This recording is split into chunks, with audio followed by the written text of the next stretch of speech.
You know, every so often you find a spot and you know that it's just going to work. So this is the view on the back of the camera, and I really like this composition, so I'm going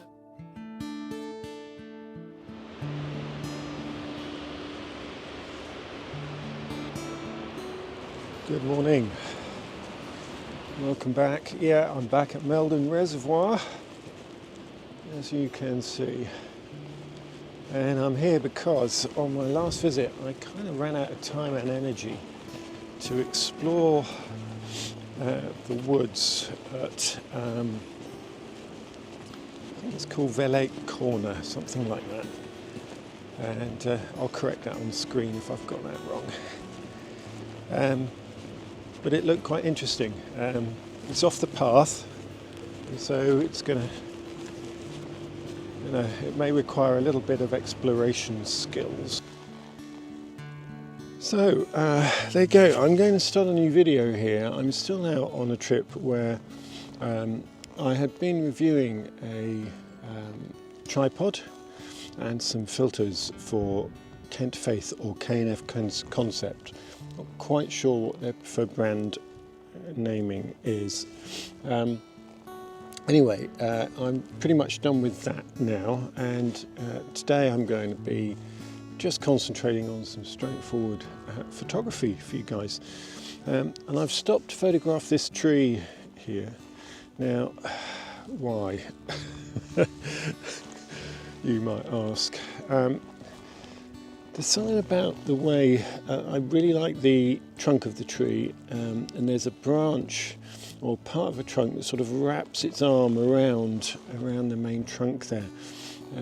But it's all very bare, it's very stark, wintry kind of look about things, and it's a cold day actually, but there is a little bit of light, directional light coming from the sun over there, and I wanted to capture that, and so I've tried a number of angles on this, and what I settled for was to get down quite low, stand back, and I think I used about 135mm, something like that, focal length, and the lowest aperture I could get, which I think there was about 6.3, and just really zone in on the area of the trunk and the lower branches.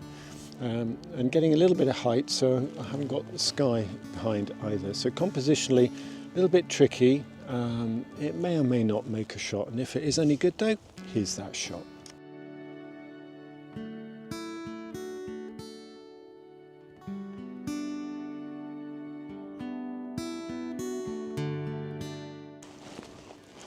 So while I was going along today, I thought it might be helpful to just do a little bit of walk and talk, because I would like to get some feedback from you folks about my little foray, or whatever we call it, into what can we call it? Sponsorship? I think that's probably a bit of a strong word for it, but nevertheless an affiliation of some sort with a company. Oh, it's an interesting tree.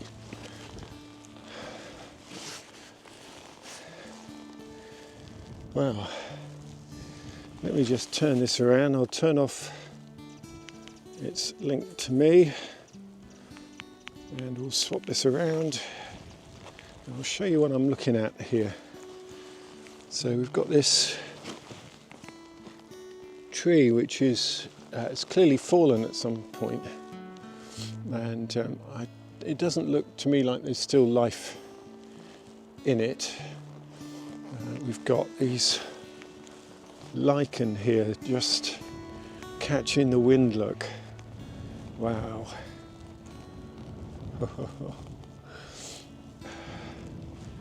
And this is an old boy, isn't it? It's an old hawthorn. And these lichen they must have been growing here for many years, and look at the way that the tree is just lying there, and you've got this sort of relatively two-dimensional structure to it. Oh, there's got to be a photo opportunity here. I don't know if today's the right day for it. I'd like it to be wet to really pick out the structure of it. Well, I fiddled around there for a while and decided there really wasn't a picture. It's one of those things, not everything that looks interesting is photographable. I think that's one of those things. Right, I'm a bit off piste now, so I'm going to make my way back to the path. One of the reasons that I pulled off the path was that I was being followed by a dog walker. It seemed a pleasant enough chap, but every time I paused and stopped, he would kind of pause and stop. And so he was sort of keeping pace behind me. And I don't know, something about that made me a bit uncomfortable. I thought, what on earth is he doing that for?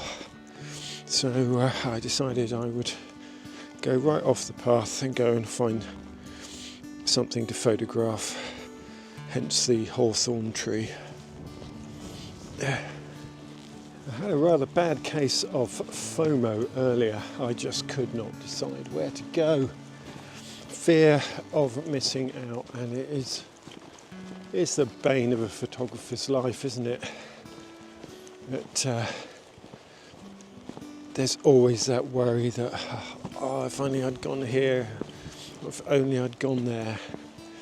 Like this morning, I looked out the window of my van at about half an hour before dawn, and there was a little bit of colour in the sky, and I was like, oh, I should have got up earlier, but that was not the plan. That was never the plan today, and I'm already getting distracted, so I'm going to stick with the plan. I'm going to, I'd thought, oh, do I go up to Dartmoor, photograph the woodland and the river there? But no, it's a 40-minute drive each way, and I've got this on the doorstep of where I am camping.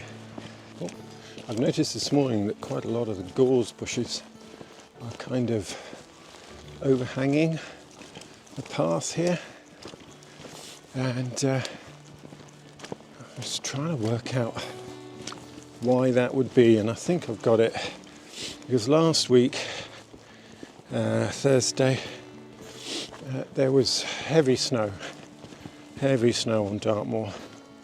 That's why the ground is so saturated now and there's so much runoff. So I think what's happened is that the weight of the snow on some of these gorse bushes has caused them to break or almost break, and so a lot of the branches are now just having been weighed down. They have not recovered from that, and a few of them are obstructing the path here and there.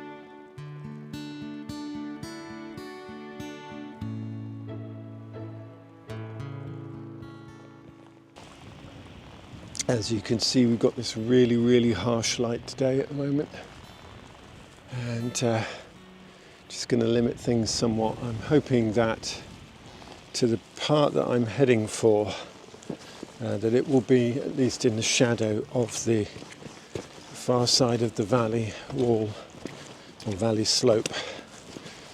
So that may give me some opportunities.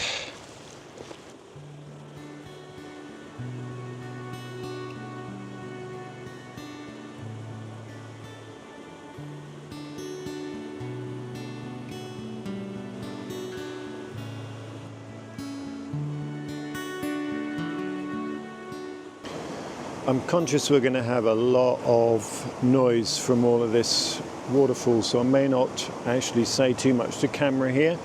I've put the mic up as close as I can to my mouth, and that will hopefully give me a better ratio of voice versus waterfall sound. Now, I've actually set up here with my three-legged thing tripod rather than the one from Kent Faith or K&F Concept, because I just needed the extra height that this one can get, and I had a feeling I might today. Waterfalls, you just never know.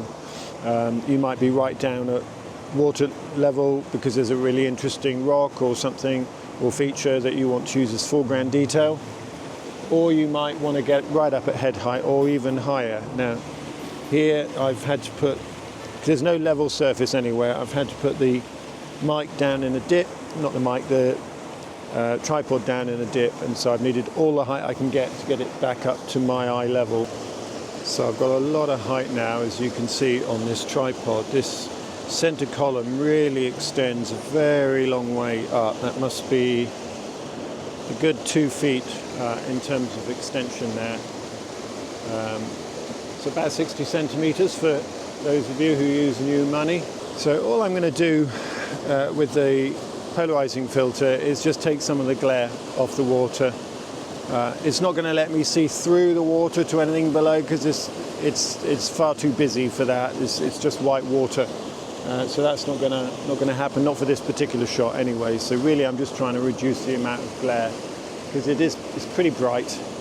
And then the other reason I wanted height on the camera here is because I didn't want the sky in the background because it's really harsh light. But I am at least in the shadow here, as I thought I might be, of this side of the hill over here. I am going to have to focus stack here. I might try it though. That was on f8. I might try f11, see how that happens, see how that goes. But the narrower the aperture I use, to some degree, you start to get a little bit of softness in the image, and so I don't want to narrow it down too far, but f8 to f11 really ought to be a fairly sweet spot for this lens. And at this height you get plenty of wobble on it. There's no getting around that, and so I've actually been shooting with a 5-second timer. What I'm doing now, I'm just picking out little cameos within this scene that might be interesting. Okay, so that's the foreground. Let's do one for the mids. 5-second wait.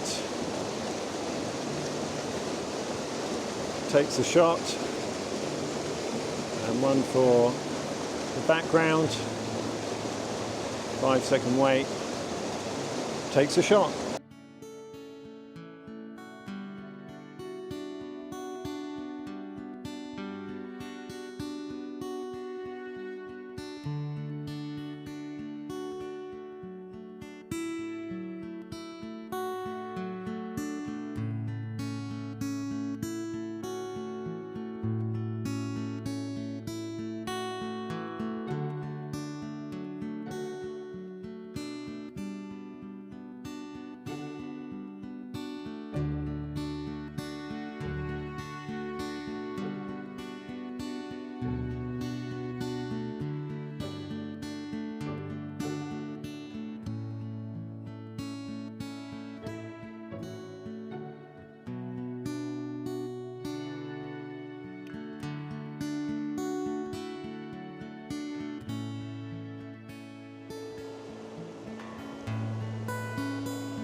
I have found just the most beautiful composition.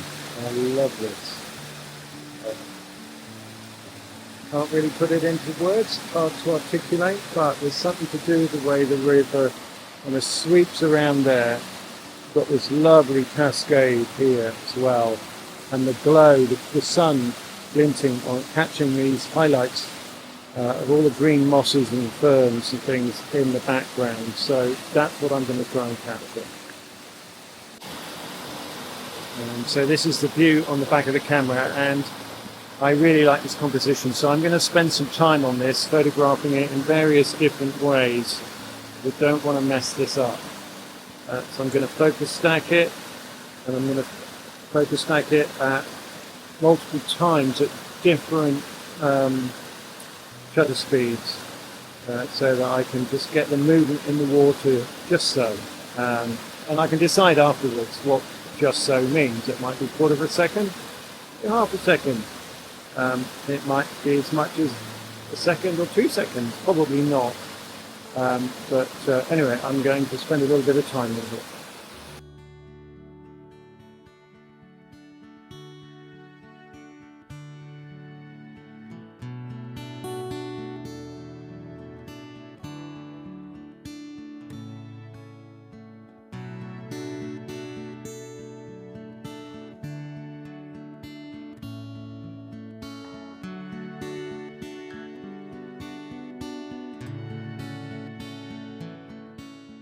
It's a bit bright here.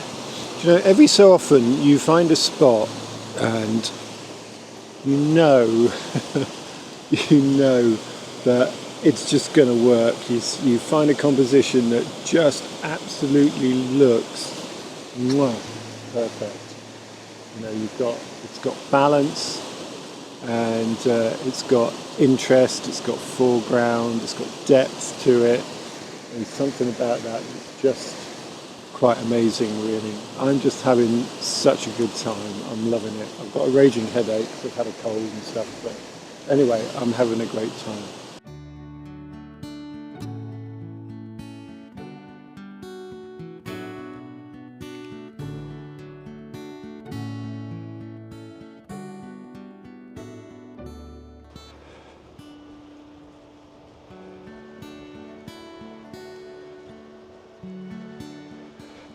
Well, I've got to say I've had a fun time on my little adventure.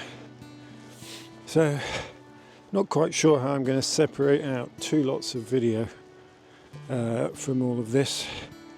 But today's been very much about the waterfall, or waterfalls, and the river, the West Oakiment, and I've really enjoyed shooting that. But I do have to make it back to the van now. I just need to close my eyes for a while, have a lemon sip, and get rid of this rubbish headache. So this could be a short video, it could be a long one, I don't know. We'll see.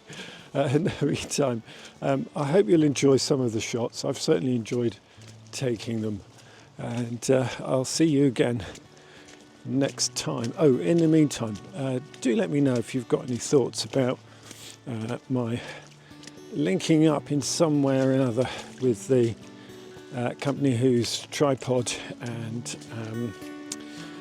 filter systems that I reviewed in the last video.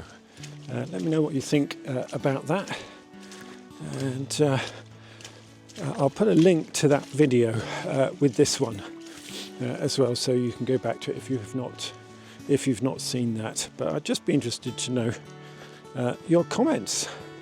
And also, well, a couple of other things. One, let me know about what other content you might like, and or if you've been, you know, how do you find places, all this kind of stuff.